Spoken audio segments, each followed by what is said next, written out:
Halo semuanya, kembali lagi di Mata Erik ya. Perkenalkan, saya Eksiswanto sebagai moderator pada acara podcast kali ini. Topik podcast kali ini sangat spesial karena sangat berhubungan dengan istilah pahlawan tanpa tanda jasa. Yang tidak lain dan tidak bukan adalah guru ya. Guru menjadi fondasi pendidikan Indonesia. Topik podcast kali ini adalah perkembangan pendidikan Indonesia di masa pandemi COVID-19. Topik ini menjadi topik yang hangat dibicarakan kali ini dikarenakan adanya perubahan sistem pendidikan Indonesia selama pandemi COVID-19 berlangsung. Pada kali ini, saya tidak sendiri, di mana ada 3 bintang tamu yang sangat spesial yang hadir pada podcast materi hari ini. Dan tamu yang pertama, kali kita perkenalkan Ibu Angga, selaku Menteri Pendidikan Indonesia. Halo Ibu Angga, apa kabar? Halo Pak Eri, kabar baik. Wah, luar biasa. Terima kasih Bu Angga ya, sudah meluangkan waktunya di podcast kali ini. Terima kasih Pak Eri, sudah diundang. Siap, terima kasih Ibu. Oke, bintang tamu yang kedua ada Ibu Fania selaku kepala sekolah. Halo Ibu Fania, apa kabar? Halo Pak Erik, baik. Wah, luar biasa ya. Baik ya Bu, terima kasih Ibu ya. Ibu Fania sudah meluangkan waktunya untuk bisa hadir. Nah, bintang tamu yang ketiga yaitu adalah Ibu Deborah selaku guru. Ibu Deborah, halo, apa kabar Ibu? Halo Pak, kabar baik Pak. Wah, luar biasa ya. Terima kasih Bu Deborah sudah meluangkan waktunya untuk hadir di podcast materi hari ini. Dengan adanya ketiga bintang tamu yang sangat-sangat spesial ini, pasti akan memotivasi dan mengajak para pendidik atau guru-guru untuk mengatasi school social contest issue yang sedang marak terjadi. Oke. Saya penasaran, saya akan langsung bertanya kepada Ibu Angga, selaku Menteri Pendidikan. Menurut Ibu Angga, mengapa perkembangan pendidikan Indonesia di masa pandemi COVID-19 penting untuk kita diskusikan atau kita bahas, Ibu? Silakan Ibu Angga. Baik, terima kasih Pak Eri. Hal ini penting untuk kita diskusikan karena selama masa pandemi, sistem pendidikan Indonesia mengalami perubahan, yaitu sebelumnya kita pembelajaran dengan tatap muka di sekolah secara langsung, namun mau tidak mau kita harus mengambil jalan untuk pembelajaran online agar anak-anak di Indonesia tetap melakukan kegiatan belajar mengajar seperti biasanya. Tidak mungkin kita membiarkan mereka selama pandemi ini tidak melakukan pembelajaran, Pak Erik. Maka pembelajaran online adalah salah satu jawabannya. Namun pastinya akan banyak sekali kendala karena ini merupakan perubahan yang bisa dibilang mendadak, lalu perubahan yang mau tidak mau kita harus beradaptasi, maka pastinya ini harus perlu terus-menerus kita bicarakan agar kita juga para pemerintah, guru, kepala sekolah, dan seluruh pihak yang terlibat di dalam pendidikan terus-menerus memantau kegiatan belajar mengajar secara online. Maka kita juga dapat melakukan perubahan-perubahan untuk mengatasi setiap masalah di dalam pembelajaran online. Maka proses perkembangannya perlu terus kita diskusikan, begitu Pak Eri. Wah, luar biasa ya. Sungguh-sungguh sangat menarik ya. Bagaimana pembelajaran online ini bisa menjadi jawaban bahwa pendidikan harus terus berlangsung ya. Dan itu menjadi hak bagi semua siswa. Terima kasih Bu Angga. Iya, saya masih memiliki rasa penasaran nih Bu. Bagaimana perkembangan pendidikan Indonesia di masa pandemi COVID-19 dapat mempengaruhi kualitas kegiatan belajar dan mengajar? Silakan Ibu Angga. Seperti yang saya sebutkan sebelumnya, perubahan ini merupakan perubahan yang mendadak dan belum kita lakukan sebelumnya, maka kita perlu mengalami banyak adaptasi di dalam proses realisasinya di lapangan. Pastinya banyak sekali masalah-masalah yang terjadi, baik dari masalah teknis bahkan hingga sistem dalam pendidikan atau pembelajaran online yang kita lakukan selama pandemi. Maka itu pastinya mempengaruhi kualitas dari belajar mengajar itu sendiri, Pak Erik. Tidak akan seideal dari tatap muka. Oleh karena itu kita sebagai orang-orang yang peduli dengan pendidikan, terlibat dalam pendidikan, kita harus terus mengusahakan yang terbaik di dalam pembelajaran online ini agar kualitas dari pembelajaran online pun terus meningkat. Kita membutuhkan kerjasama antar pemerintah dengan guru, lalu juga dengan orang tua, begitu Bapak ya. Luar biasa, terima kasih Bu. Betul sekali ya. Ternyata baik pembelajaran tatap muka maupun pembelajaran online itu memiliki tantangan dan masalahnya masing-masing ya. Balik lagi, terkhusus pada pembelajaran online ini harus terus dipantau dan dievaluasi jika ada kendala atau masalah harus sama-sama dicarikan solusinya ya Bu ya. Luar biasa, terima kasih Bu Angel. Jawabannya, kita akan langsung ke Ibu Fania selaku kepala sekolah. Melanjutkan dari jawab paparan dari Ibu Angel, dengan adanya perubahan sistem pendidikan dari pembelajaran tatap muka menjadi pembelajaran online, apa saja yang menjadi tanggung jawab guru, platform yang digunakan, kendala yang dihadapi oleh guru dan siswa, serta kelebihan dan kelemahan pembelajaran online ya Bu. Silakan Ibu Fania. Oke, terima kasih Pak Erik untuk kesempatannya. Jadi untuk tanggung jawab sebagai guru, ya guru juga didorong untuk tetap menciptakan pembelajaran yang inovatif dan aktif ya, karena walau bagaimanapun kita harus tetap beradaptasi dengan situasi dan kondisi pandemi COVID-19 ini, karena kita tidak bisa berhenti sampai di sini pembelajarannya karena pandemi, tapi kita tetap harus melakukan pembelajaran secara daring. Oleh sebab itu, guru mungkin dituntut untuk lebih lagi menggali pembelajaran-pembelajaran yang mungkin secara online. Karena sebenarnya kalau kita kulik lagi di platform online pun, di media online pun banyak pembelajaran-pembelajaran yang tidak kalah menarik juga dibanding pembelajaran yang PTM. Nah, itu sebabnya model pembelajaran itu harus dapat membuat siswa dapat mengerti, walaupun secara online, siswa tetap dapat mengerti materi yang diajar gitu. Nah, platform yang digunakan pun beragam.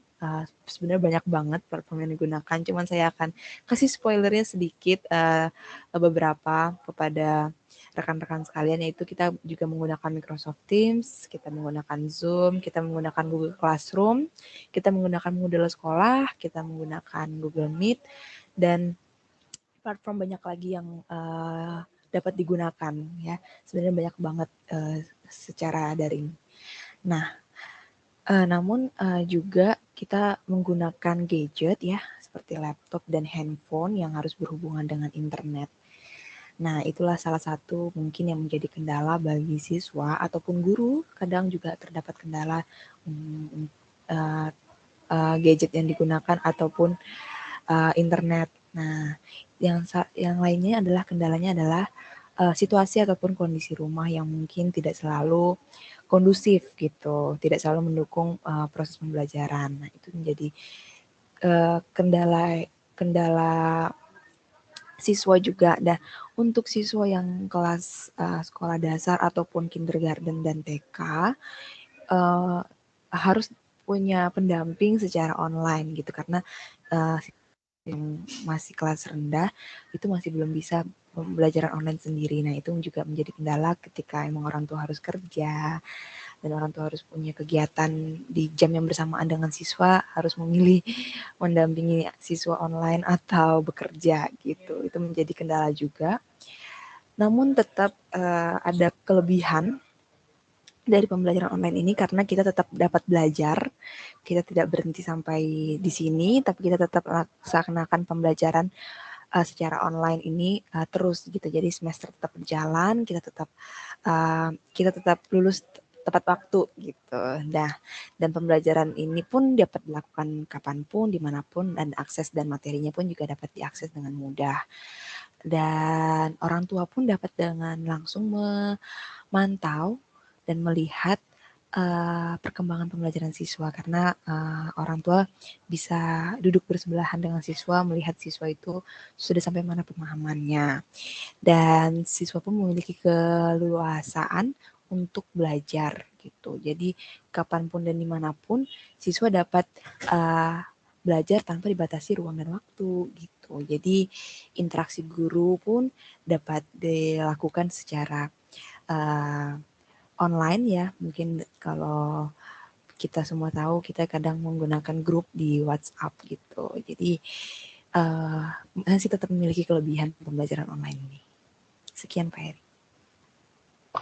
Terima kasih Bu Fania atas pemaparannya. Semakin menarik ya penjelasan dari Ibu Fania selaku kepala sekolah ya, bahwa balik lagi pembelajaran online ini bukan hanya menjadi tanggung jawab guru, tetapi ada tanggung jawab dari siswa juga untuk belajar semakin lebih mandiri, independen, juga orang tua, dan walaupun ada kendala atau ada kelemahan, itu bisa dicari solusinya bersama-sama sehingga pembelajaran online ini bisa berjalan dengan maksimal. Baik, terima kasih Bu Fania atas pemaparannya.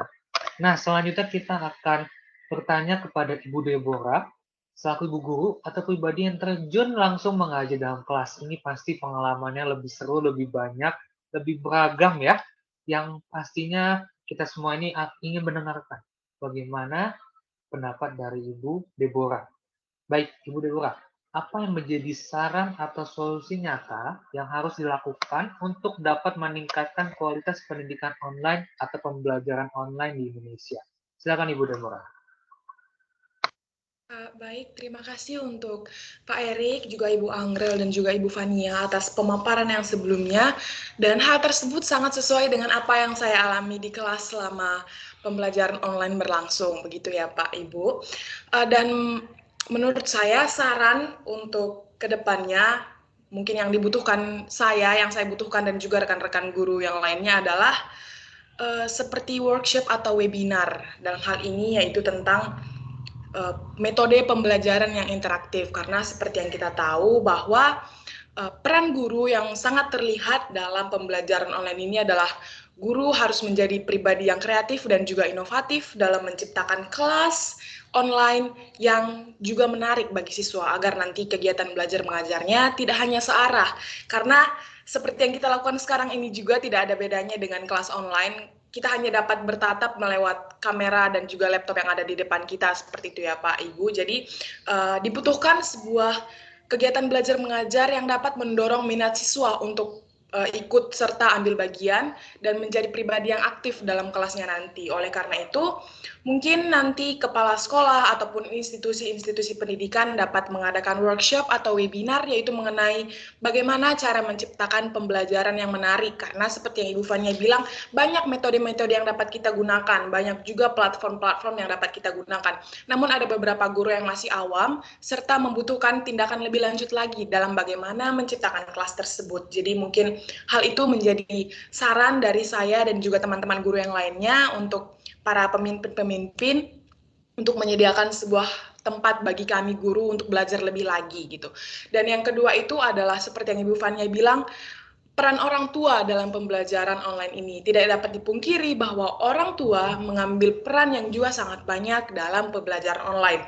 Karena di kelas kecil yaitu kelas TK, kelas 1, dan juga kelas 2 SD, orang tua masih berada di samping murid untuk mendukung murid ataupun mengajari murid selama pembelajaran online berlangsung. Oleh karena itu, guru haruslah menjalin komunikasi yang baik dan juga relasi yang baik kepada setiap orang tua, agar orang tua dapat memahami apa arti ataupun apa tujuan pembelajaran yang ingin guru sampaikan. Selain tentang tujuan pembelajaran, orang tua juga harus diberikan pemaparan tentang bagaimana cara mendownload materi yang ada di platform yang digunakan sekolah ataupun bagaimana cara menggunakan platform tersebut, dan hal itu hanya dapat terjadi ketika orang tua dan guru memiliki relasi yang baik. Oleh karena itu, untuk guru-guru ke depannya, untuk guru-guru yang masih mengajar secara online, marilah kita menjalin hubungan yang baik kepada murid, kepada orang tua, karena hal tersebut akan menunjang terjadinya sebuah pembelajaran yang efektif di dalam kelas kita kelak.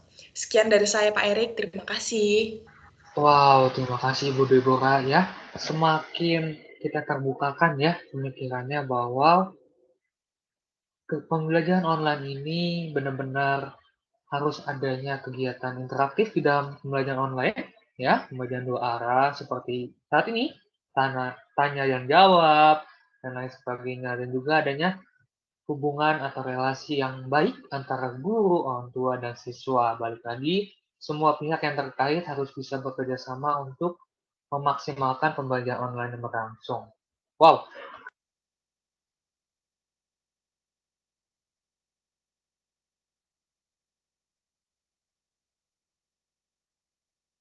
Maaf Pak Erik, itu ke mute mic-nya. Oke, terima kasih. Wah, luar biasa ya. Ternyata jawaban Ibu Dora ini benar-benar bisa sangat menginspirasi para guru maupun menyampaikan apresiasi ya para guru untuk saran-saran ke depannya atau kebutuhan-kebutuhannya. Dan balik lagi harus adanya interaksi di dalam kelas secara dua arah maupun hubungan yang baik antara guru, orang tua, dan siswa. Sebuah kesempatan berharga di mana kita dapat mendengarkan pendapat langsung dari 3 wanita hebat yang berperan sangat besar pada perkembangan pendidikan Indonesia, yaitu Ibu Angel selaku Ibu Menteri Pendidikan, Ibu Fania selaku Kepala Sekolah, dan Ibu Deborah selaku guru atau pahlawan tanpa tanda jasa. Berdasarkan jawaban ketiga bintang tamu spesial ini menggambarkan adanya kesatuan hati dan kesatuan visi untuk menjadikan pendidikan sebagai fondasi di dalam perubahan kehidupan siswa yang lebih baik atau perbaikan kualitas hidup siswa. Ya, sekali lagi saya mengucapkan banyak terima kasih kepada Ibu Angga, Ibu Fania, dan Ibu Deborah sudah meluangkan waktunya di podcast Matahari pada hari ini. Terima kasih ya para ibu-ibu hebat ini. Sama-sama Pak Erik. Iya. Terima Pak. Oke, terima kasih. Semoga melalui podcast kali ini dapat memotivasi dan mengajak para pendidik atau guru-guru di seluruh Indonesia untuk mengatasi school social context issues yang sedang beredar atau marak terjadi di Indonesia. Sampai jumpa lagi pada podcast materi selanjutnya. Terima kasih. Oke, terima kasih semua. Terima kasih.